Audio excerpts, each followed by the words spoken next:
Hello everyone, I'm John Whidden, and this is my friend Steve McLeod, and this is This Sonic Obsession.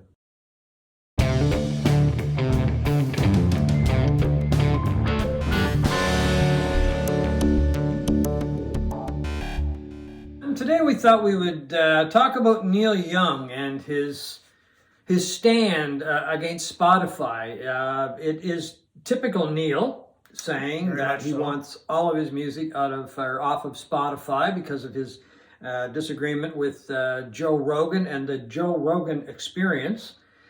The most popular podcast in the world, apparently. Yeah, and I think he's probably the highest paid podcaster in the world too, isn't he? Signed a $100 million contract with Spotify, so yeah, I mean, look at us. I mean, we're bringing in probably, nothing. Nothing. So we're way down. We're way down. Joe is way up there. Yeah. We're doing it for the love of music. That's all we're doing it for. So it was Neil Young when Neil announced that he wanted his music pulled from Spotify. Joni Mitchell followed, and then Niels Lofgren and Graham Nash. David Crosby. and Stephen Stills too, I think. I think so. Yeah, And because people were talking about a reunion, Crosby, Stills, Nash and Young reunion, and the fact that they were against Spotify. And India RE also wanted hers pulled. And I'm not sure if it was strictly for the vaccine, but there was also, I guess, evidence that Joe has used the N-word at times, and that might be part of it for her. I'm not sure, but it's typical Neil. The curmudgeon has arrived. Cranky. I mean, it's a guy who is very opinionated and stands by his principles, and is a guy that wrote one of the greatest protest songs in history, just days after the Kent State Massacre, Ohio, and has had a number of protest songs over the years. And Neil is upset by Rogan's stance on vaccines, and in particular, the guest that he had on this particular episode, Dr. Robert Malone, who is a doctor who has very controversial opinions on vaccines and has the medical community up in arms about those things. He kind of basically he says people who take the vaccines have been hypnotized and all of this stuff. So Neil asked for his music to be pulled, and of course, when you pay a guy $100 million, Neil's going to lose. Yeah. And Neil's not. I mean, he's going to lose money on this, of course, but I don't really think Neil has to worry about money these days. No. He's trying to make a point. He's always done that. Yes. I mean, that's just Neil Young, and people say, "Oh, he's cranky." Well, he's been cranky since he started making music, I guess, because it's been a huge part of his personality. Well, he's always been, like, even going back into the 70s, he was a guy that hated people selling his bootlegs in record stores. And there's a scene on one of the films that he did at that time where he walks into a record store in the 70s and confronts the clerk, pulls out all the bootlegs, and says, "I'm taking these home." Yeah, I remember that now. Yeah. So he's always had that prickly side to him. Yeah. And this is no different. Well, he's trying to make a point, and I admire him for that. He's standing up, and he's saying, "This is where I stand on this issue." And if you agree with me, I guess you agree with me. And obviously, people did agree with him, and they followed him.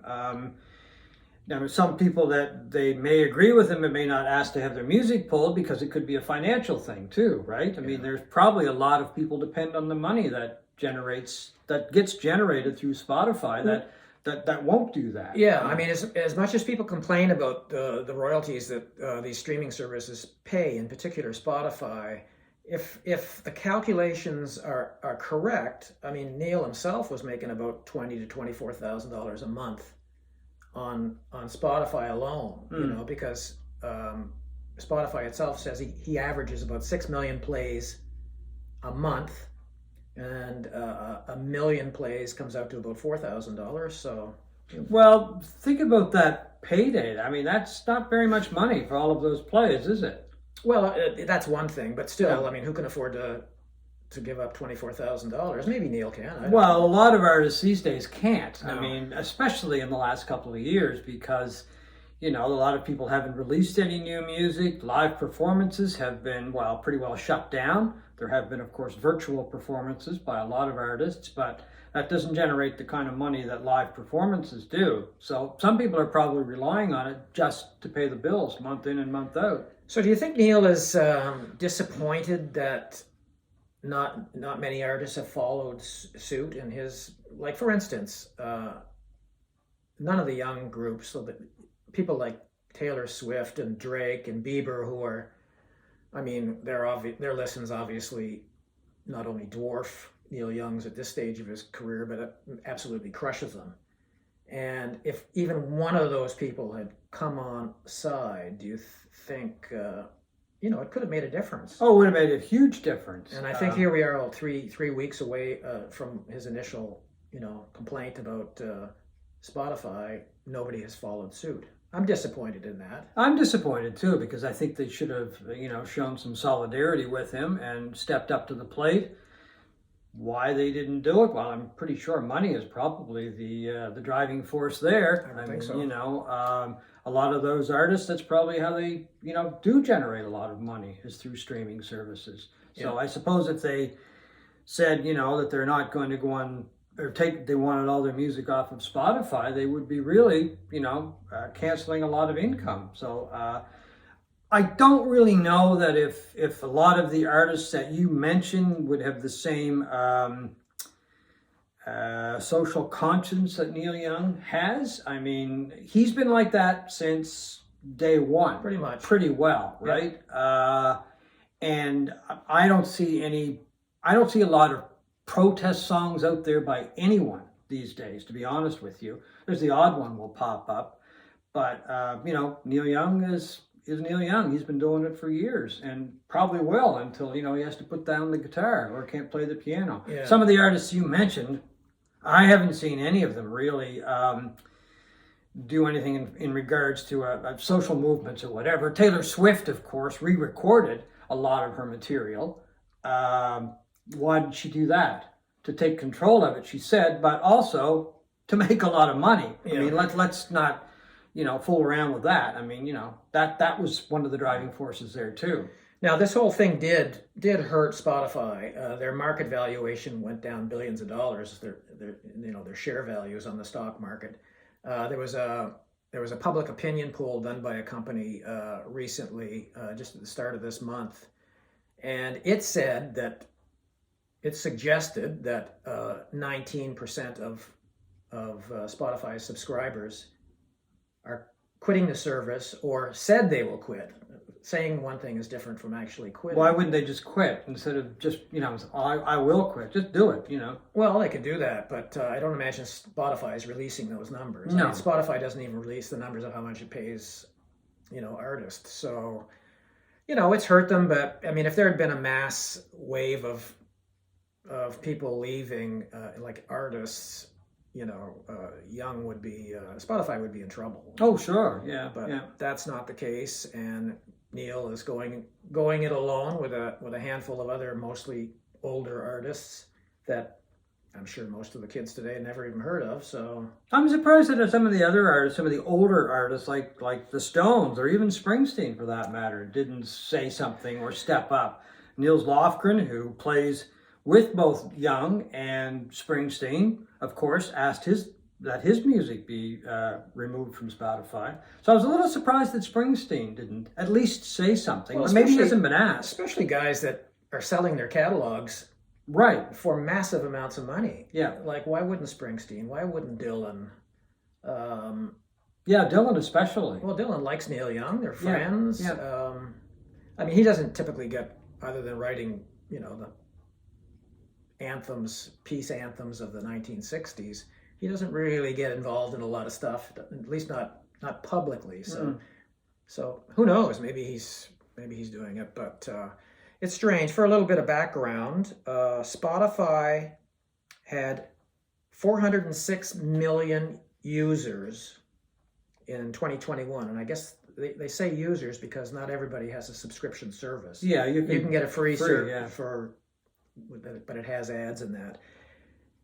But of those 406, 180 million are subscribers. So that's a ton of people. Sure it is, yeah.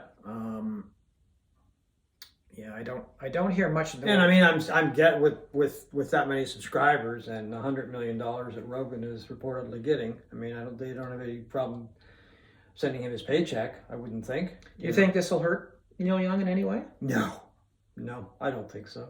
Yeah. I mean, Neil comes out with these ideas, and like he was going to change the quality of music that we got years ago with Pono.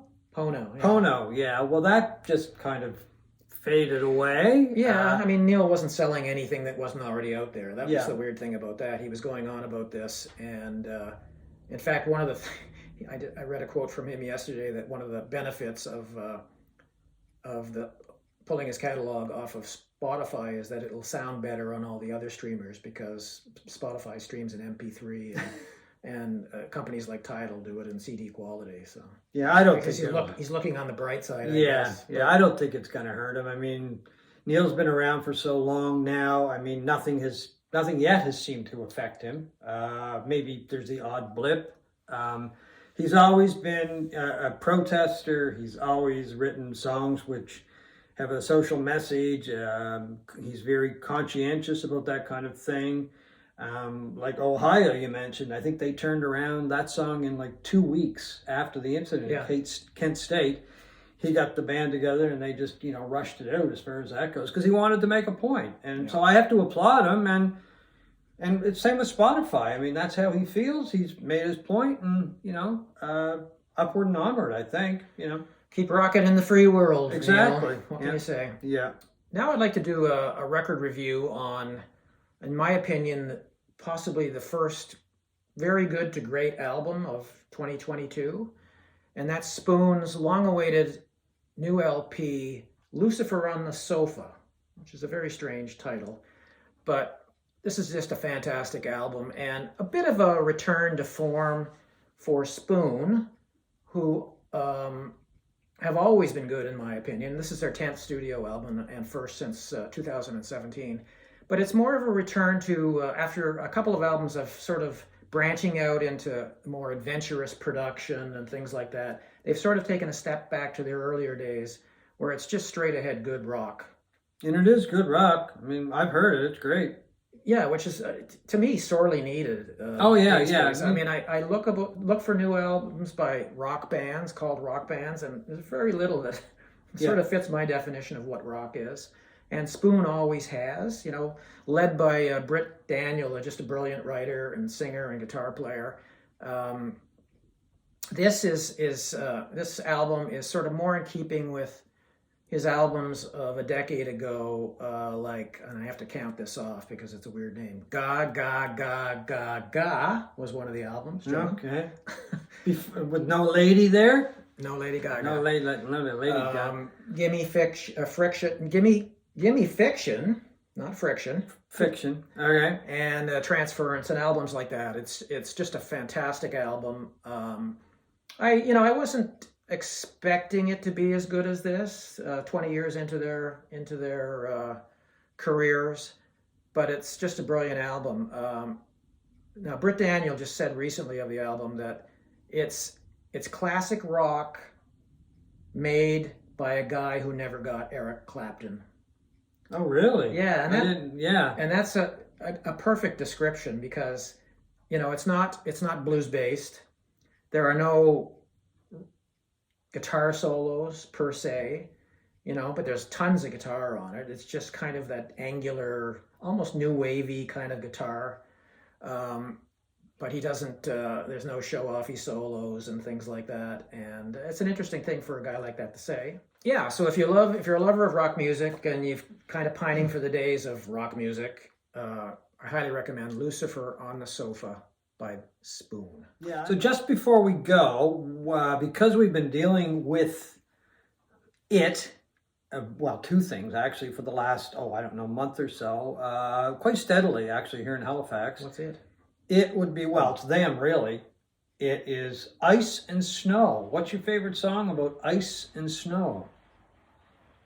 Well, that's interesting. The only thing that really immediately pops into my mind is The River by Joni Mitchell, who grew up in the ice and snow. Of Saskatchewan. Yeah, and I think it's from Blue, the album, classic album Blue. There's a lyric that, oh, I wish I could find a river and to skate away on. Oh, okay. But that's the only thing that comes to mind, John. Okay, well, that's what we used to do when we were kids, was skate on the river. Yeah. My favorite song, one of my favorite songs is The Immigrant Song by Led Zeppelin, and I'm not going to try to do Robert Plant's Howl.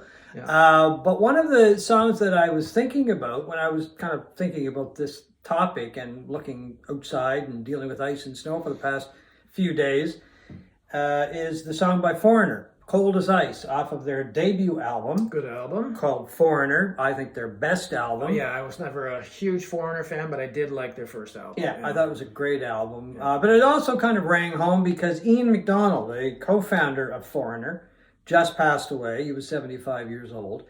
But one of the really interesting things about Ian MacDonald is that he was one of the co-founders of King Crimson. And for the life of me, I can't think of two groups further apart in sound than Foreigner and King Crimson. And I often wondered, how did he get involved in both of those groups and with such a major part in both groups? Yeah, but we don't listen to just one type of music, I don't think. Right. I mean, most music fans move around. I mean, I like rock, I like jazz, I like blues, pop. I love good pop. Oh, so do I. But so why would musicians be any different? Well, they usually don't move around. Let's put it that way. Okay. Anyway, he was asked about that recently, and he had a really good answer, pretty much just what you said. He was asked why he got involved with both groups when they have such totally different sounds. And he just said, it's all the same to me. It's music. There you go. There you go. So me and Ian. You and Ian. Anyway, rest in peace, Ian Yeah. MacDonald. Thanks for the great music. And that is This Sonic Obsession.